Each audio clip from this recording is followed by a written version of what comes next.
جب ہم کسی کو سلام کہتے ہیں تو ہم اس کے لیے دعا کرتے ہیں کہ اللہ سبحانہ و تعالیٰ کا سکون ہو اس پر اللہ سبحانہ و تعالیٰ کی رحمت ہو۔ اس کے برعکس جب ہم کسی پر لعنت بھیجتے ہیں تو اللہ رب العزت سے دعا کرتے ہیں کہ اللہ سبحانہ و تعالیٰ اس شخص کو اپنی رحمت سے محروم کر دے۔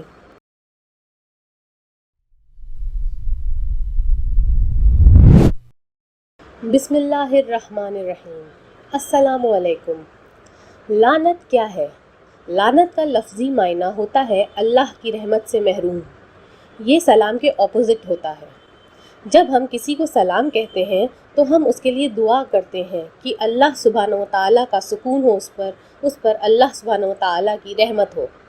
اس کے برعکس جب ہم کسی پر لعنت بھیجتے ہیں تو اللہ رب العزت سے دعا کرتے ہیں کہ اللہ سبحانہ و تعالیٰ اس شخص کو اپنی رحمت سے محروم کر دے۔ ہم لعنت کرتے کیوں ہیں؟ دراصل ہمیں زندگی گزارنے کے احکام اللہ سبحانہ و تعالیٰ نے اپنے پیغمبر محمد صلی اللہ علیہ وآلہ وسلم کے ذریعے سے بتائے۔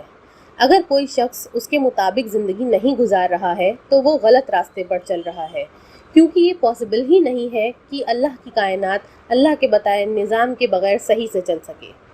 تو ایسے شخص کے لیے مسلمانوں کو دعا کرنے کی تاکید کری گئی ہے کہ اللہ سبحانہ و تعالیٰ ان کو ہدایت دے، اور ایسے لوگ جو اللہ سبحانہ و تعالیٰ کے احکامات کے خلاف جا کر ان احکام کے اپوزٹ عمل کر رہے ہوں، جیسے مسلمانوں کو عبادت سے روکنا یا ان کے لیے مشکلات پیدا کرنا جس کا ذکر قرآن میں ہے، تو ان کے اوپر لعنت بھیجی جاتی ہے اور ان سے دوری اختیار کری جاتی ہے کہ اللہ سبحانہ و تعالیٰ انہیں اپنے غلط کاموں سے روکے اور اللہ سبحانہ و تعالیٰ کا نظام قائم ہو سکے۔ مثال کے طور پر یزید، جس نے امام حسین علیہ السلام کو شہید کروایا، کعبے پر حملہ کرا اور مدینہ کی بے حرمتی کروائی کیونکہ وہ اسلام کا دشمن بن گیا تھا۔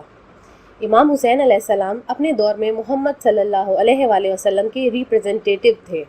ان کا رول تھا کہ لوگوں کو صحیح دین سمجھائیں، اور انہی کو مسلمانوں نے قتل کر دیا۔ اللہ سبحانہ و تعالیٰ قرآن میں ابو لہب اور اس کی بیوی پر لعنت بھیجتا ہے کیونکہ وہ اسلام کا کھلا دشمن بن گیا تھا۔ اس لیے ہم یہ نتیجہ نکال سکتے ہیں کہ نام لے کر لعنت بھیجنا نہ صرف مشکوک ہے بلکہ واجب ہے۔ ظالموں پر اور ان کے کردار پر لعنت بھیجے بغیر ہم صحیح غلط میں فرق نہیں سمجھ سکتے۔ اگر ہمیں انصاف پسند ہے تو ہمیں ناانصافی سے نفرت کرنی ہوگی۔ ہمیں ہر شخص کے غلط کاموں کو ایکنالج کرنا ضروری ہے۔ اسلام میں سر عام سزا دینے کے کانسیپٹ کی روٹ کاز ہی یہی ہے کہ دوسرے ان سزا یافتہ مجرمین سے عبرت حاصل کریں اور مومن شیطانی وسوسوں سے خود کو پاک کر سکیں۔ ہمارے مکتب فکر میں ہم صحیح اور غلط کے بیچ ایک لکیر کھینچتے ہیں کہ جس سے ہمیں صحیح اور غلط میں فرق سمجھ میں آئے۔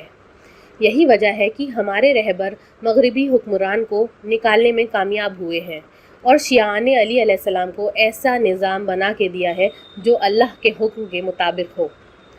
پورے عالم اسلام کا ہر ملک مغربی نظام کا غلام بنا ہوا ہے، لیکن کسی کو آج تک یہی نہیں پتہ چل سکا کہ کیا صحیح ہے اور کیا غلط۔ امام حسین علیہ السلام فرماتے ہیں کہ مجھ جیسا یزید جیسے کی بیعت نہیں کر سکتا۔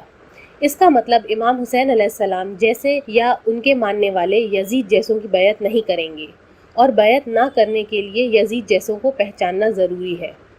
ہم کسی کی دل آزاری کرنے کے لیے لعنت نہیں بھیجتے ہیں، ورنہ عمر سعد اور شمر اور یزید جیسے حقیر ترین شخص جنگ کے میدان میں امام حسین علیہ السلام جیسے اللہ کے ولیوں کا سامنا نہیں کر سکتے تھے۔ امام حسین علیہ السلام اگر یزیدیوں کو قتل کر دیتے جیسے حضرت علی علیہ السلام نے بدر میں، خیبر میں، خندق احد میں کرا تھا، تو یزیدیت کی پہچان کرنا ممکن نہیں ہوتا۔ اللہ کا دین حکمت کا دین ہے۔ اللہ نے انسان کی خلقت عقل کی بنیاد پر کری ہے۔ انسان پر فرض ہے کہ وہ علم حاصل کرے اور اللہ سبحانہ و تعالیٰ کی نشانیوں کو سمجھے۔ قرآن اور اہل بیت سے ہمیں نشانیاں ملتی ہیں صحیح راستے کی۔ اسی لیے اللہ سبحانہ و تعالیٰ قرآن میں فرماتا ہے کہ یہ کتاب نشانیوں کی کتاب ہے، ورنہ جس طرح اللہ سبحانہ و تعالیٰ نے قرآن کو محفوظ کرا ہے، پچھلی کتابوں کو بھی محفوظ کر دیتا، اور آج تمام انسانیت رسول صلی اللہ علیہ وآلہ وسلم کا کلمہ پڑھ رہی ہوتی۔ لیکن اللہ سبحانہ و تعالیٰ چاہتا ہے ہم رسول اور آل رسول سے صحیح ہدایت لیں اور صحیح راستے کا انتخاب کریں۔ وآخر الدعوانا ان الحمد للہ رب العالمین۔